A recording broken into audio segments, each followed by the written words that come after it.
രാജ്യത്തെ ലക്ഷക്കണക്കിന് അധ്യാപകരെ, വിദ്യാർത്ഥികളെ, വിദ്യാഭ്യാസ മേഖലയെ മുഴുവൻ ഒരുപോലെ സ്വാധീനിക്കുന്ന ഒരു സുപ്രധാന വിഷയം അധ്യാപക യോഗ്യതാ പരീക്ഷ, ടീച്ചർ എലിജിബിലിറ്റി ടെസ്റ്റ് അഥവാ ടെറ്റ് പരീക്ഷയെ സംബന്ധിച്ച് സുപ്രീം കോടതി കഴിഞ്ഞയാഴ്ച പുറപ്പെടുവിച്ച വിധിയാണത്. കഴിഞ്ഞ കുറച്ചു ദിവസങ്ങളായി മാധ്യമങ്ങളിലും പൊതുചർച്ചകളിലും നിറഞ്ഞു നിൽക്കുകയാണ് ഈ വിധി. ആരാവണം അധ്യാപകർ എന്ന് പരമോന്നത കോടതി വിധി പറഞ്ഞതാണ്. പക്ഷേ നിലവിൽ അധ്യാപകരായ പലരെയും ബാധിക്കുമെന്നതുകൊണ്ട് തന്നെ വിധി അല്പം കടന്നുപോയോ എന്നായി ആശങ്കകൾ. അധ്യാപകർ ഒരു സമൂഹത്തിൻ്റെ നട്ടെല്ലാണ്, രാജ്യത്തിൻ്റെ ഭാവിയെ രൂപപ്പെടുത്തുന്നവർ. അതുകൊണ്ട് തന്നെ അധ്യാപകരുടെ ഗുണനിലവാരം ഉറപ്പാക്കുക എന്നത് ഏതൊരു വിദ്യാഭ്യാസ സമ്പ്രദായത്തിൻ്റെയും അടിസ്ഥാന ലക്ഷ്യങ്ങളിലൊന്നാണ്.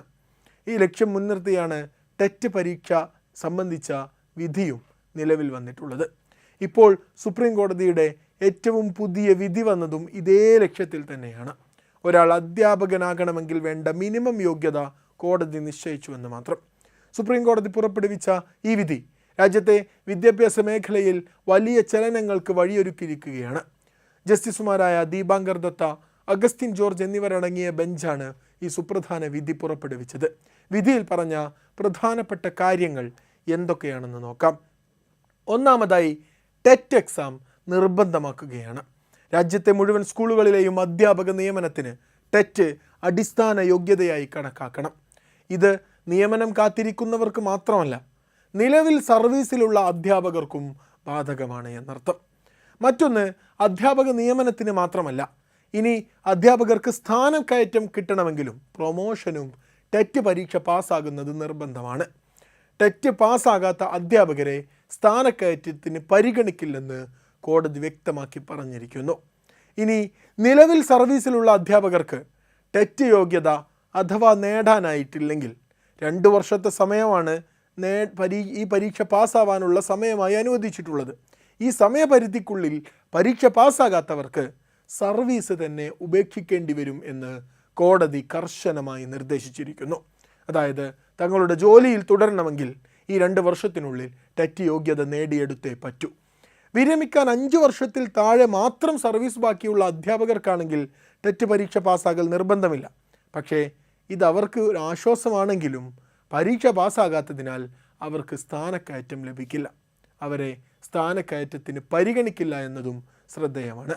അധ്യാപകരുടെ ഗുണനിലവാരം ഉറപ്പാക്കുന്നതിനുള്ള പ്രധാന മാനദണ്ഡമാണ് ടെറ്റ് എന്ന് സുപ്രീം കോടതി ആവർത്തിച്ച് വ്യക്തമാക്കിയിരിക്കുന്നു. ഇത് വെറും ഒരു സാങ്കേതിക നടപടിക്രമമല്ല, മറിച്ച് കുട്ടികൾക്ക് ഏറ്റവും മികച്ച വിദ്യാഭ്യാസം ഉറപ്പാക്കുന്നതിനുള്ള ഒരു അടിസ്ഥാന ഘടകമാണെന്ന് കോടതി അടിവരയിട്ട് പറയുന്നു. ഈ വിധി വരാൻ കാരണം മഹാരാഷ്ട്രയിലെയും തമിഴ്നാട്ടിലെയും അധ്യാപകർ സമർപ്പിച്ച ചില ഹർജികളാണ്. സർവീസിലുള്ള അധ്യാപകർക്ക് ടെറ്റ് നിർബന്ധമാക്കുന്നതിനെതിരെയായിരുന്നു അവർ ഹർജികൾ സമർപ്പിച്ചത്. പക്ഷേ ഈ ഹർജികളെല്ലാം തള്ളിക്കൊണ്ട് രാജ്യത്തെ മുഴുവൻ അധ്യാപകരെയും ബാധിക്കുന്ന ഈ സുപ്രധാന വിധി പുറപ്പെടുവിക്കുകയായിരുന്നു സുപ്രീം കോടതി ചെയ്തത്. സുപ്രീം കോടതിയുടെ ഈ വിധി രാജ്യവ്യാപകമായി ഒരുപോലെ ബാധകമാകുന്നതുകൊണ്ട് തന്നെ വിവിധ സംസ്ഥാനങ്ങൾ ഇതെങ്ങനെ നടപ്പിലാക്കും എന്നതിനെക്കുറിച്ചുള്ള ചർച്ചകൾ നടത്തിക്കൊണ്ടിരിക്കുകയാണ്. കേരളം ഉൾപ്പെടെയുള്ള പല സംസ്ഥാനങ്ങളും ഈ നിയമ പോരാട്ടത്തിൽ പങ്കുചേരാൻ തീരുമാനിച്ചിട്ടുണ്ട്. തമിഴ്നാട് സർക്കാർ ഇതിനകം തന്നെ മറ്റു സംസ്ഥാനങ്ങളുമായി ആശയവിനിമയം നടത്തി കൂടുതൽ ടെറ്റ് പരീക്ഷകൾ നടത്താൻ ഒരുങ്ങുകയാണെന്ന് അറിയിച്ചിട്ടുണ്ട്. ഒഡീഷയും ഈ വിഷയത്തിൽ സുപ്രീം കോടതിയിൽ ഒരു പുനഃപരിശോധനാ ഹർജി നൽകാനുള്ള സാധ്യതയുണ്ട്. കേരളവും പുനഃപരിശോധനാ ഹർജിയുടെ വഴിയിലേക്കാണെന്നാണ് പുതിയ വാർത്തകൾ വന്നുകൊണ്ടിരിക്കുന്നത്. ഈ വിധി അധ്യാപക നിയമനങ്ങളിലും സ്ഥാനക്കയറ്റങ്ങളിലും വലിയ മാറ്റങ്ങൾക്ക് വഴിയൊരുക്കും. നിലവിൽ ടെറ്റ് യോഗ്യതയില്ലാത്ത അധ്യാപകർക്ക് കടുത്ത വെല്ലുവിളിയാണ് ഈ വിധി. പ്രത്യേകിച്ച് വർഷങ്ങളായി സർവീസിലുള്ള പ്രായമേറിയ അധ്യാപകർ, അവർക്ക് ഈ പരീക്ഷ പാസ്സാകുന്നത് അത്ര എളുപ്പമായിരിക്കില്ല. എന്നാൽ രാജ്യത്തെ വിദ്യാഭ്യാസ സമ്പ്രദായത്തിൻ്റെ മൊത്തത്തിലുള്ള ഗുണമേന്മ വർദ്ധിപ്പിക്കാൻ ഈ വിധി സഹായകമാകുമെന്ന് ഒരു വിഭാഗം വാദിക്കുന്നു. മറ്റൊരു പ്രധാനപ്പെട്ട കാര്യം, ടെറ്റ് പരീക്ഷ ന്യൂനപക്ഷ സ്ഥാപനങ്ങൾക്ക് ബാധകമാണോ എന്ന വിഷയമാണ്. ഈ വിഷയത്തിൽ സുപ്രീം കോടതി ഒരു വിശാല ബെഞ്ചിൻ്റെ പരിഗണനയ്ക്ക് വിട്ടിരിക്കുകയാണ്.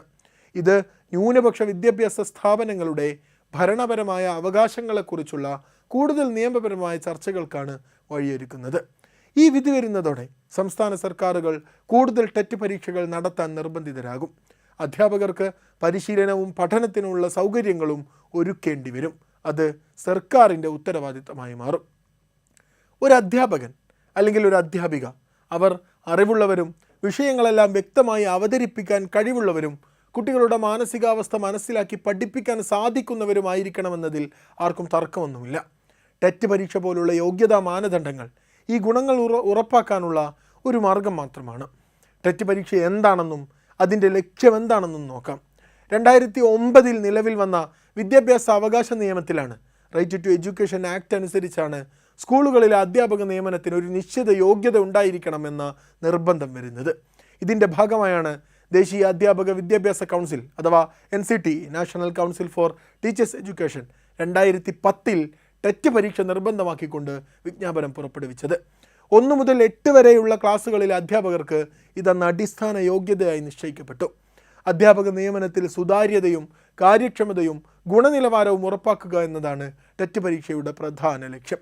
അധ്യാപനത്തിലേക്ക് കടന്നു വരുന്നവർക്ക് പഠിപ്പിക്കാനുള്ള അടിസ്ഥാനപരമായ അറിവും കഴിവുമുണ്ടോ എന്ന് വിലയിരുത്തുക. ഒപ്പം കുട്ടികൾക്ക് മികച്ച വിദ്യാഭ്യാസം നൽകാൻ പ്രാപ്തിയുള്ളവരാണെന്ന് ഉറപ്പാക്കുക. ഇവയെല്ലാം ഇതിൽപ്പെട്ടിരുന്നു. ടെറ്റ് പരീക്ഷയ്ക്ക് 2 വിഭാഗങ്ങളാണുള്ളത്. പേപ്പർ 1 മുതൽ 5 വരെയുള്ള ക്ലാസ്സുകൾക്കാണ്. പേപ്പർ 2 6 മുതൽ 8 വരെയുള്ള ക്ലാസ്സുകൾക്കും. ഓരോ സംസ്ഥാനങ്ങൾക്കും അവരുടേതായ ടെറ്റ് പരീക്ഷകൾ നടത്താൻ അനുവാദമുണ്ട്. ഇതിനെല്ലാം പുറമെ കേന്ദ്ര സർക്കാർ CTET central teacher eligibility test എന്ന പേരിൽ ഒരു പരീക്ഷയും നടത്തുന്നുണ്ട്.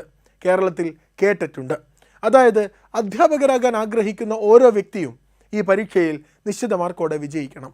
എന്നാൽ ഈ നിയമം നിലവിൽ വന്നതിന് ശേഷവും പല സംസ്ഥാനങ്ങളിലും സർവീസിലുള്ള അധ്യാപകർക്ക് ടെറ്റ് പരീക്ഷയുടെ കാര്യത്തിൽ വ്യക്തതയില്ലായിരുന്നു.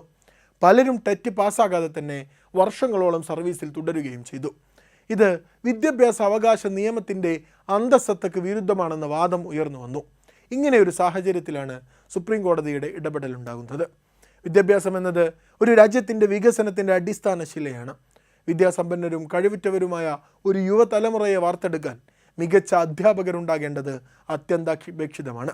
ടെറ്റ് വിധി ഈ ദിശയിലേക്കുള്ള ഒരു നിർണായക ചുവടുവെപ്പായി കണക്കാക്കാം.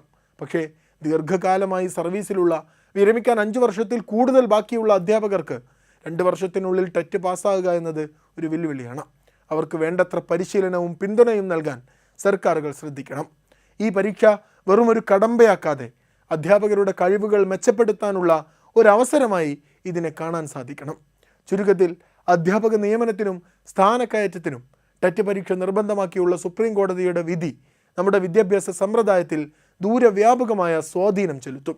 അധ്യാപകരുടെ ഗുണനിലവാരം ഉറപ്പാക്കുക എന്ന ലക്ഷ്യത്തോടെയാണ് ഈ വിധി വന്നിട്ടുള്ളത്. ഇത് നടപ്പിലാക്കുമ്പോൾ ഉണ്ടായേക്കാവുന്ന പ്രായോഗിക ബുദ്ധിമുട്ടുകൾ പരിഹരിച്ച് എല്ലാവർക്കും നീതി ഉറപ്പാക്കി മികച്ച വിദ്യാഭ്യാസം ഓരോ കുട്ടിക്കും ലഭ്യമാക്കാൻ സർക്കാരുകൾ ശ്രദ്ധിക്കണം. ഈ വിധി നമ്മുടെ വിദ്യാഭ്യാസ മേഖലയ്ക്ക് ഒരു പുതിയ ദിശാബോധം നൽകുമെന്നും വരും തലമുറയ്ക്ക് കൂടുതൽ മികച്ച അധ്യാപകരെ സമ്മാനിക്കുമെന്നും നമുക്ക് പ്രത്യാശിക്കാം.